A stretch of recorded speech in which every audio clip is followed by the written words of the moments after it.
Iran Israel চলমান যুদ্ধে আমরা মুসলিমরা কোন পক্ষ নিব? কেননা ইরানি মুসলিমদের আকীদা ও আমাদের আকীদার মধ্যে ব্যাপক পার্থক্য রয়েছে।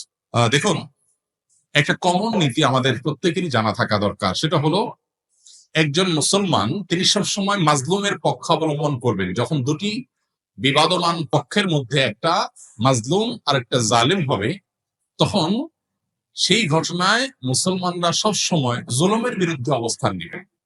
এটা হলো কমন নীতি। এমনকি জুলুমের শিকার মানুষটা যদি অমুসলিম হয়, তারপরেও তার প্রতি মুসলমানের সিম্প্যাথি থাকবে। মুসলমান কখনো জুলুমের সাথে সঙ্গ দিবে না, যদি জালেম মুসলমান হয়। অতএব আপনার সাথে কোন মাজলুমের যদি আকীদাগত মতপার্থক্য থাকেও, সেই মতপার্থক্য আপন জায়গায় থাকবে, সেটাকে আপনি রাখবেন, এবং বিরোধিতার জায়গাটা আপন জায়গায় থাকবে। কিন্তু এত সত্ত্বেও যদি সে জুলুমের শিকার হয়, তাহলে আপনি জুলুমের বিরুদ্ধে অবস্থান নিবেন। অন্তত সার্বিকভাবে, সামগ্রিকভাবে আপনি সেটার বিরুদ্ধে অবস্থান নিতে না পারলেও মানসিকভাবে হলেও তার বিরুদ্ধে আপনাকে অবস্থান নিতে হবে। এটি হলো মৌলিক নীতিমালা। মুসলমান কখনো জালেমের পক্ষে যেতে পারে না, মাজলুমের পক্ষ মুসলমান সবসময় নিবে। এক্ষেত্রে সূরা রোমের যে ঘটনা, সেটা আমাদের জন্য একটা বিশেষ নির্দেশনা হতে পারে।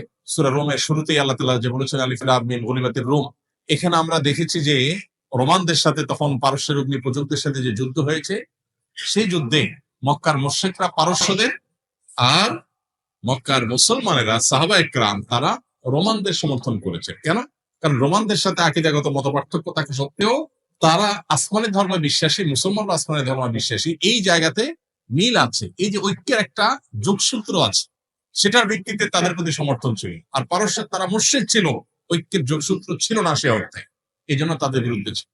অতএব আজও আমরা ওই মনোনীতি মাথায় রেখে অনেক আহলে কেবলা, অনেক আপনার মুসলিম আছেন যারা হয়তো বিভ্রান্ত, যারা হয়তো বিদাতে লিপ্ত, কেউ কেউ হয়তো শিরকে বা ইসলামের গণ্ডি থেকেও খারেজ, বা বাহ্যিক দৃষ্টিকোণ থেকে আদর্শ হয়তো মুসলমান মনে করে।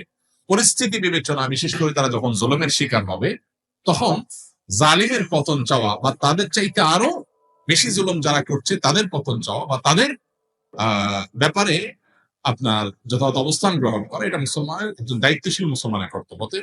সেই স্ট্যান্ড বা সেই অবস্থানটা আমাদের এক্ষেত্রে হতে পারে।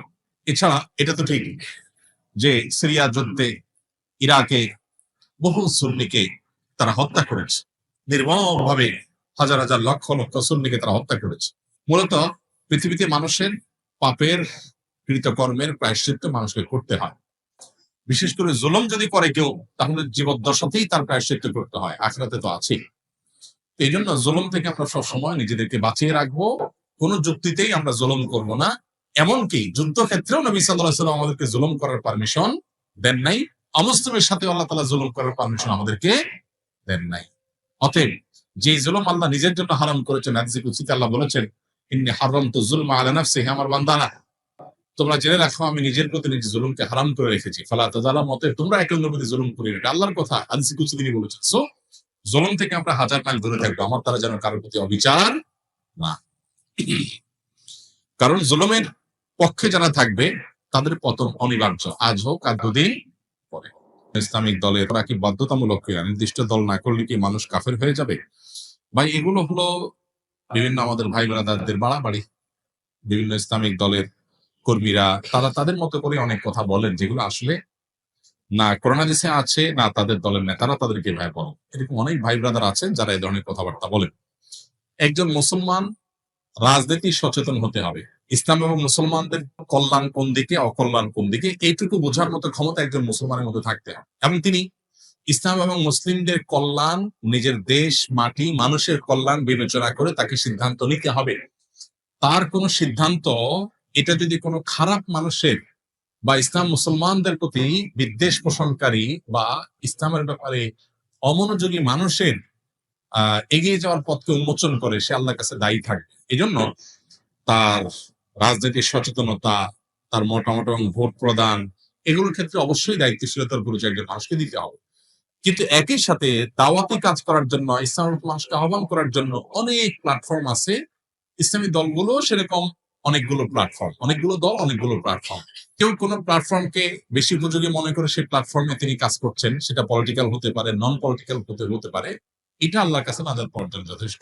মৌলিকভাবে মুসলিমদের যে আহ মূল ধারা আছে, সেই মূল ধারা, সেই ধারার মধ্যে আবার বহু উপধারা, বহু প্ল্যাটফর্ম আছে, সেগুলোর বাইরে এসে মূল ধারার সাথে যাতে কানেক্টেড থাকে মুসলমানরা, সেখান থেকে বিচ্ছিন্নতাবাদের দিকে যেন না যায়, নিজস্ব কোনো মতবাদ যেন তৈরি না করে, আলাদা কোনো আপনার গিরিপথ যেন তৈরি না করে, এই ব্যাপারে শরীয়ত আমাদেরকে সতর্ক, যাতে ঐক্যবদ্ধ থাকার মানে হলো সেটা কোন একটা বলয় বা প্ল্যাটফর্ম বা কোন একটা সংগঠন, সাংগঠনিক পরিচয়, পলিটিক্যাল হোক, নন পলিটিক্যাল হোক, এ ধরনের প্ল্যাটফর্মে কাজ করলে কাজের সুবিধা হয় সন্দেহাতীত ভাবে, সেটি জায়েজ। কিন্তু সেটা করতে গিয়ে যদি আমরা অন্ধ হয়ে যাই, আমাদের বলা বলাটা যদি দলকে ঘিরেই হয়ে যায়, আল্লাহ তার রাসূলের জন্য না হয়ে যদি সেটা সীমাবদ্ধ এবং সীমিত একটা চিন্তার জন্য হয়ে যায়, তাহলে সেটা আবার গুনাহের বিষয় হতে পারে। এই জন্য বিষয়গুলোকে পার্থক্য করা, পরখ করা, ইম্পর্টেন্সি এবং গুরুত্ব বোঝার পাশাপাশি কতটা ইম্পর্টেন্ট শরিয়াতে সেটাও বোঝা গুরুত্বপূর্ণ। আমরা অনেকে এক্ষেত্রে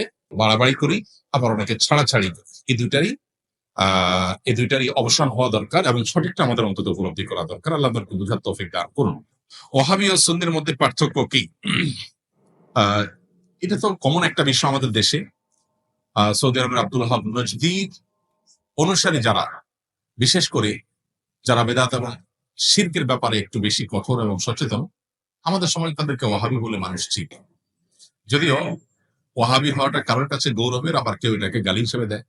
আবার এর বিপরীতে যারা আহলুস সুন্নাহ জামাতের অনুসারী বলে দাবি করেন নিজেদেরকে, তারা নিজেদেরকে সুন্নি হিসেবে পরিচয় দেয়।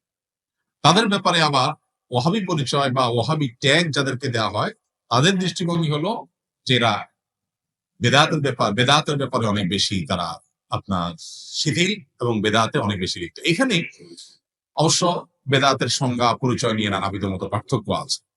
এটা এমন একটা বিষয় যে এগুলো চাইলেই আমরা এই বাউন্ডারি গুলো দূর করে ফেলবো, এই ওয়াল গুলো দূর করে, দূরত্ব গুলো দূর করে সব একাকার করে ফেলা সম্ভব না। তবে হ্যাঁ, কোন মুসলমানের মধ্যেই মৌলিক কিছু বিষয় আছে যেগুলোতে কোনো পার্থক্য বা ভিন্নমত থাকার সুযোগ নেই। এর ভিতরে একটা হলো আমরা কিতাবুল্লাহ এবং সুন্নাত রাসূলুল্লাহর অনুসরণ করব, এর মধ্যেই নাজাত, এটাই হলো সেফ এবং নিরাপদ পথ। অতএব আমরা যত বেশি সুন্নাহর কাছাকাছি থাকবো বা সুন্নাহর উপরে থাকবো, তত বেশি আমরা নিরাপদ থাকবো।